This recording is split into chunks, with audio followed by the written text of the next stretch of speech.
What's it like in Germany? Must be terrible. Well, they asked for it, they got it. Yes, but you can't let them starve. I don't know about that. I got a son out there. As far as I can see, it'd be a good thing if some of them did die. Well, a lot of Germany is dead.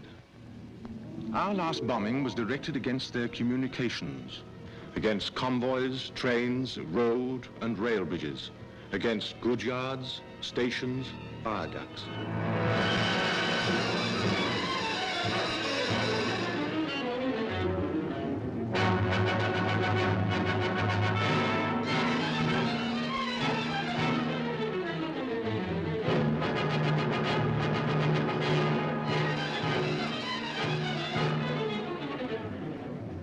We not only smashed up the towns, but smashed up the links between the towns. And at the finish, life in Germany just ran down like a clock. Place and time meant nothing, because the people, the links between the people were smashed too.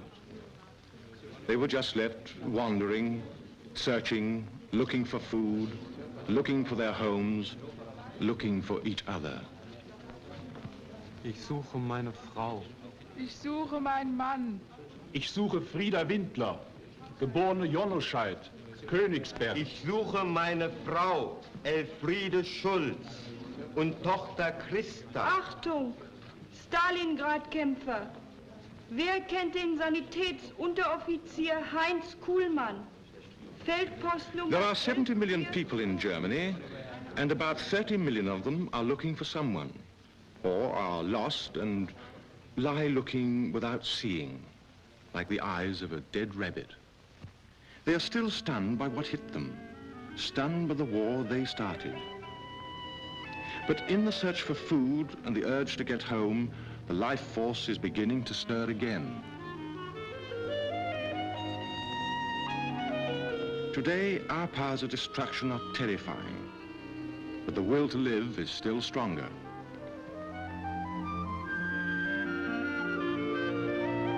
That's why we can't wash our hands of the Germans, because we can't afford to let that new life flow in any direction it wants.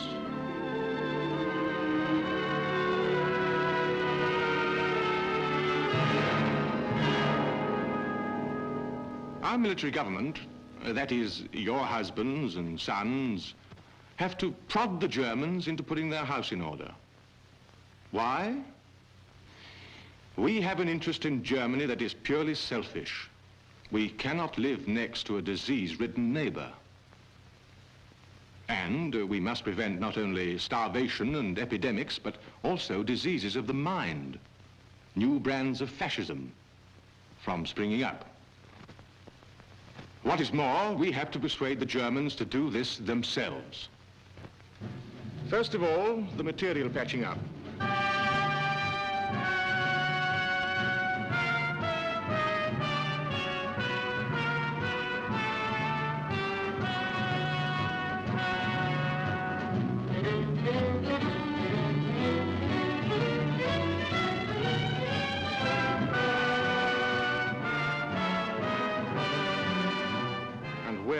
In the meantime, do they live?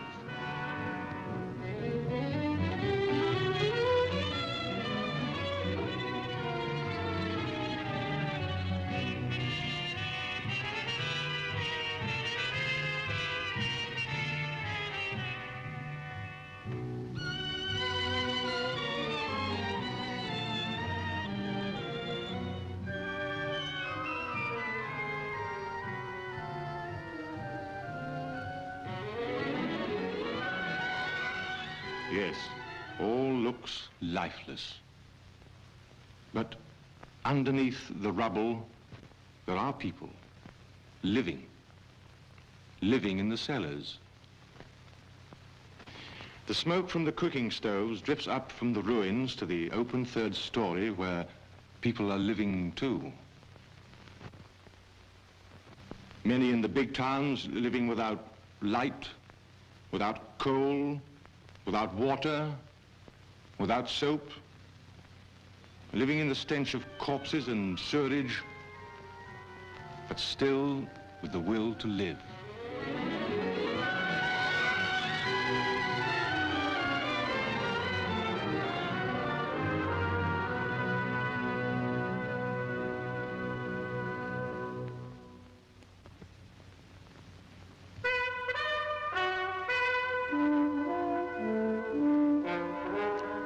But the one thing on which all reconstruction depends is coal.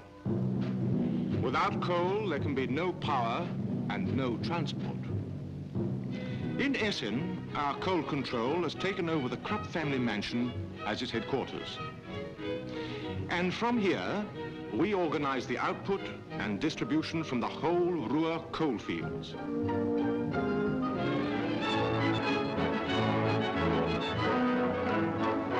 Last summer, what was called Operation Coal Scuttle brought 30,000 miners back from the Wehrmacht. But today, the great problem is moving the coal from the pithead to the liberated countries, to the German power plants and to the Allied military dumps. For the Germans themselves, there is no coal. They must go out in the woods and parks to cut wood, to strip the bark off the trees, to collect brushwood and carry it home in hand carts and prams. We say the great problem. But in Germany today, for military government officers, there is no such thing as a single problem. For example, the liberated countries won't get this coal unless there is transport to carry it. The transport cannot move any distance unless the tracks and the bridges have been repaired. They can't be repaired without steel, and the steel cannot be made without coal.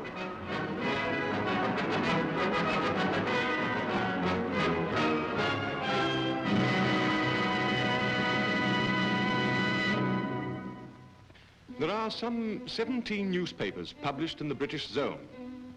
They all carry advertisements asking for the whereabouts of relatives.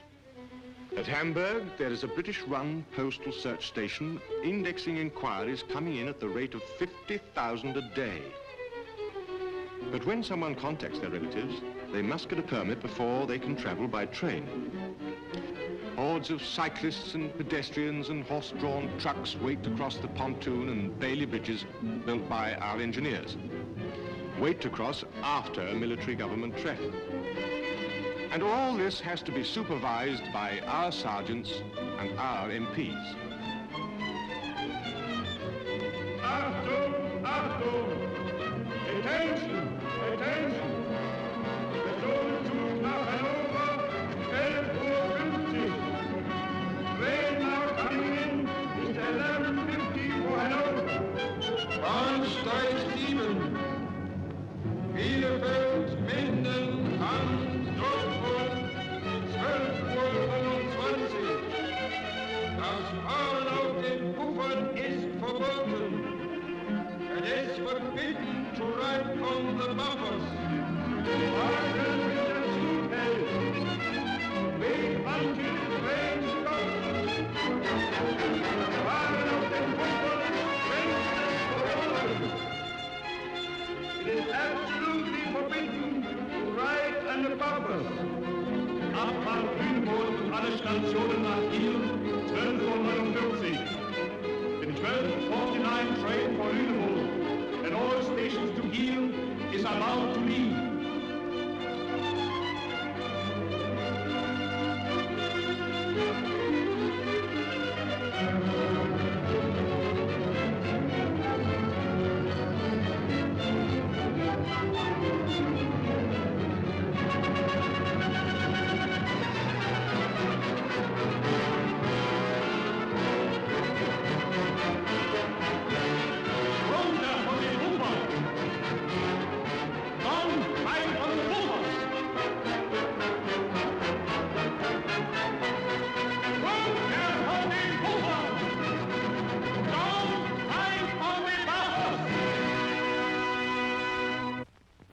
But in all this, we have to safeguard ourselves.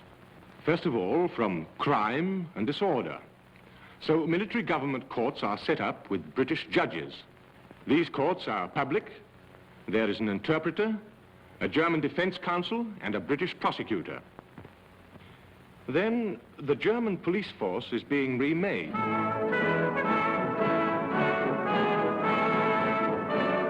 The new German policeman has to understand that he is the servant of the public and not its master.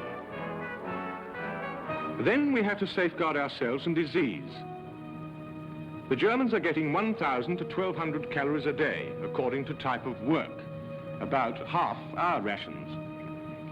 But we have a survey team in the field staffed by the Red Cross and the RAMC, checking the effect of these rations on the population. Tests are made of blood content, of blood pressure, of height and weight, and reports sent to the Control Commission for them to judge whether the food is just sufficient to keep Germany at work.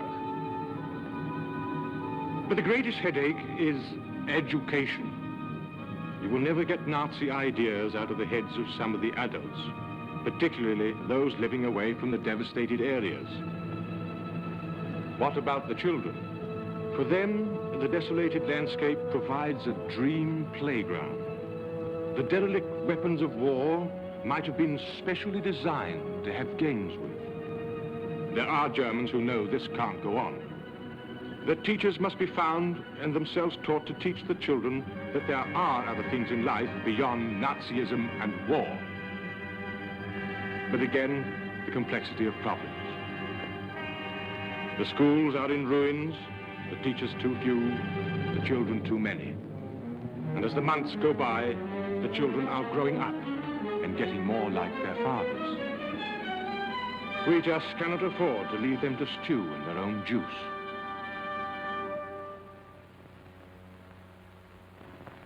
Today, Berlin has still the aspect of a battlefield.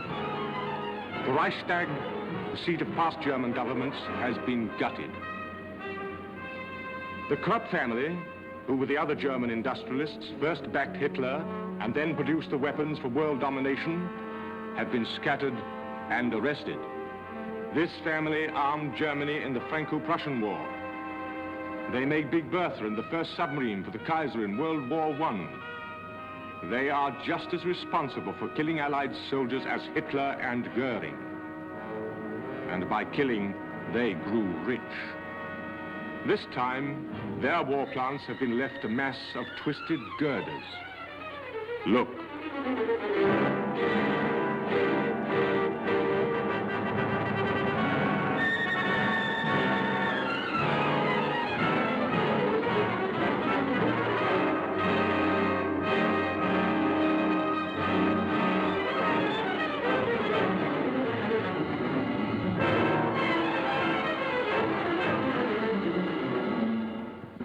This time, the Wehrmacht are really beaten. To the wire cages all over Germany, the master race of men are slubbering along. They are stripped of their insignia, deloused, numbered. But this mass of humanity has to be sorted out into something like order. Not only their bodies, but also their minds. What about the ideas in their heads? They have to be demobilized and got back to work. But let one man or woman who still believes in the Nazi regime or the destiny of the German people to rule the world take office, and you have the beginnings of another war. So they are put through a screen. To begin with, selected Germans interrogate them and fill in their demobilization papers. Note this meek little man who looks like a clerk or a grocer. Here is his portrait in Luftwaffe uniform. Then all their thumbprints are taken for record, and they are stripped and examined for the SS mark tattooed under the left armpit. Then their past history and character is examined by our intelligence officers, German-speaking ex-commandos and parachutists. The majority of Germans get through this close examination and are demobilized. But every so often there appears one who is suspect or who is wanted, whose papers are too good or whose answers are not good enough.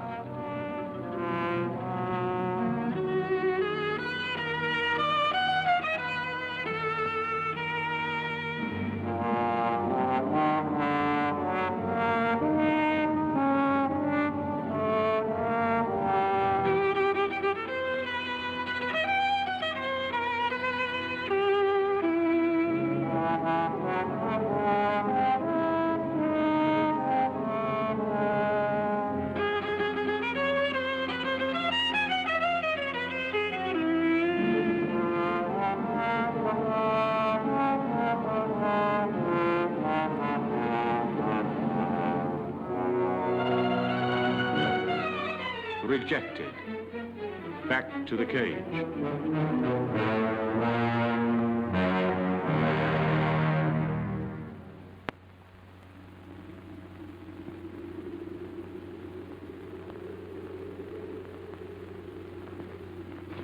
As night falls in Germany, the people must remember the curfew. Those without homes or caught on the street disappear into the air raid shelters. Then the air raid siren wails again to remind them that they lost a war of their own making. To remind them that it is up to them to regain their self-respect as a nation and to learn to live in a friendly manner with their neighbors. To remind them that much as we hate it, we shall stay in Germany until we have real guarantees that the next generation will grow up a sane and Christian people. A Germany of light and life and freedom. A Germany that respects truth and tolerance and justice. Now, gentlemen, if you'll raise your right hands and take the oath with me.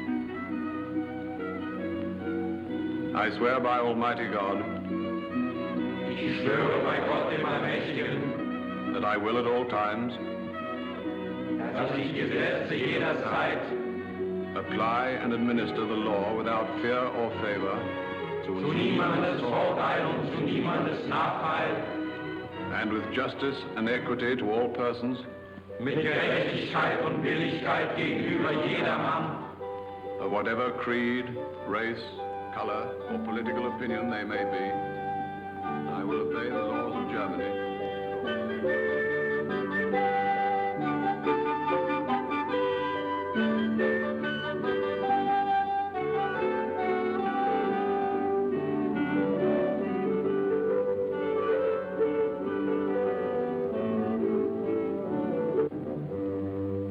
To establish equal justice under the law for all persons.